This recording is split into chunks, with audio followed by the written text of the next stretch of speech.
혹시 임대사업에 관심이 있으신가요?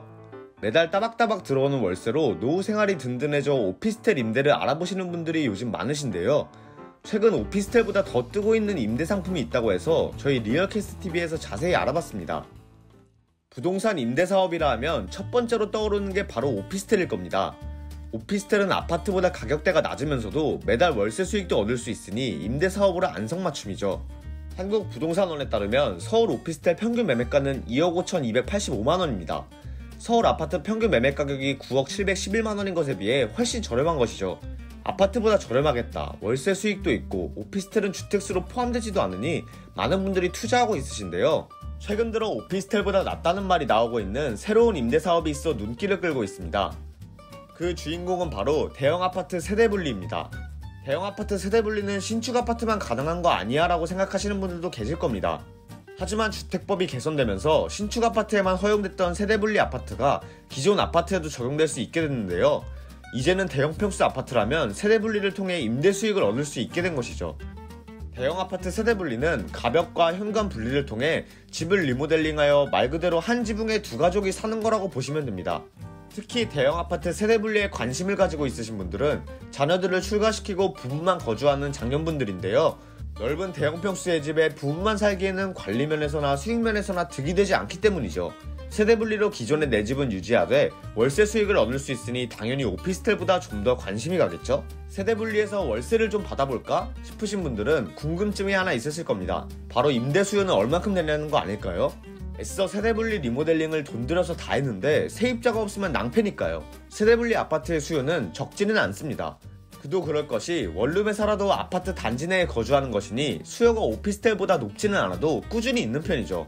오피스텔 수요보다 많은 게 아니라면 굳이 세대분리를 해야 하나라는 생각이 드실 수 있는데요. 그런데 사실 세대분리형 아파트는 공급 물량이 많지 않습니다. 세대분리 아파트 가구수가 해당 공동주택 전체 가구의 3분의 1을 넘을 수 없기 때문인데요. 내가 하고 싶더라도 다른 사람들이 먼저 선점하면 할 수 없는 것입니다. 하지만 세대분리형 아파트는 꾸준히 거래되고 있습니다. 무엇보다 대형 평수가 있는 아파트는 대단지일 가능성이 높기 때문에 단지 내의 커뮤니티 시설과 다양한 편의시설을 누릴 수 있기 때문이죠. 아파트 단지가 클수록 교통시설도 잘 조성된 곳이 많으니 자연스레 세대분리 아파트에 대한 수요가 줄지 않은 것입니다. 현재 부동산 시장에서 세대분리형 아파트의 분위기는 어떤지 궁금한데요. 그래서 서울시 강동구에 위치한 고덕그라시움 인근의 공인중개소에 매물 문의를 해봤습니다. 그라시움 그 대형 평수 중에 세대 분리형 혹시 있나요? 46평 있어요. 입주하는 걸로요? 아니면? 뭐 월세나 전세? 혹시 매물 어느 정도 나왔는지 혹시 나와 있나 한번 체크 좀 해볼게요. 많다고 할 수는 없고. 네. 근데 별도 세대로 이렇게 해놓은 것도 또 많지는 않아요. 일단 근데 이거 찾는 사람은 많아요? 찾는 사람요? 찾는 사람 있죠. 그래도. 전화 인터뷰에서 알 수 있는 것처럼 사실 세대분리형 아파트 공급 물량은 적은 편입니다. 그렇다고 공실률이 높은 것은 아니죠. 매물을 찾는 이들은 꾸준히 있으니까요. 사실 세대분리형 아파트는 세금 때문에 알아보는 분들이 많습니다. 바로 절세 혜택을 누릴 수 있기 때문인데요. 2주택 소유자는 임대소득세를 과세하고 있지만 세대분리형 아파트는 1주택으로 간주돼 세금을 아낄 수 있죠. 또한 주택 공시가격이 9억 원 이하일 경우 월세의 임대소득세가 과세되지도 않고요. 월세의 절세 혜택까지 주어지니 나쁘지 않은 것 같습니다. 세금 혜택도 괜찮겠다. 그럼 세대분리하는 것의 비용은 얼마나 될지 궁금하실 텐데요. 세대분리에 들어가는 비용은 리모델링 비용이 가장 큽니다. 아무래도 현관을 새로 만들고 가벽을 세우고 주방시설도 준비해야 하니까요. 리모델링 비용은 대략 5천만원 정도라고 볼 수 있는데요. 리모델링은 언제나 케이스 바이 케이스인 거 아시죠? 그럼 5천만원을 투자했다고 했을 때 월세는 어느 정도 선일까요?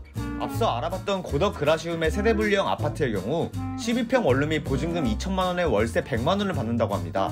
오피스텔보다 수익률이 훨씬 높죠?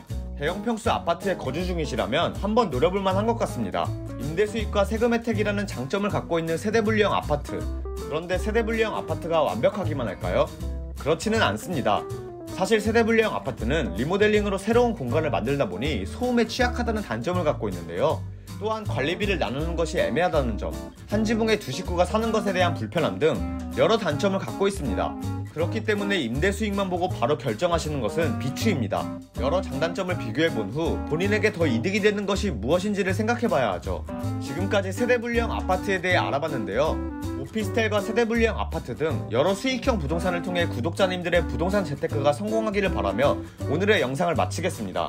오늘 영상이 도움이 되셨다면 좋아요와 구독, 알림 설정까지 부탁드립니다.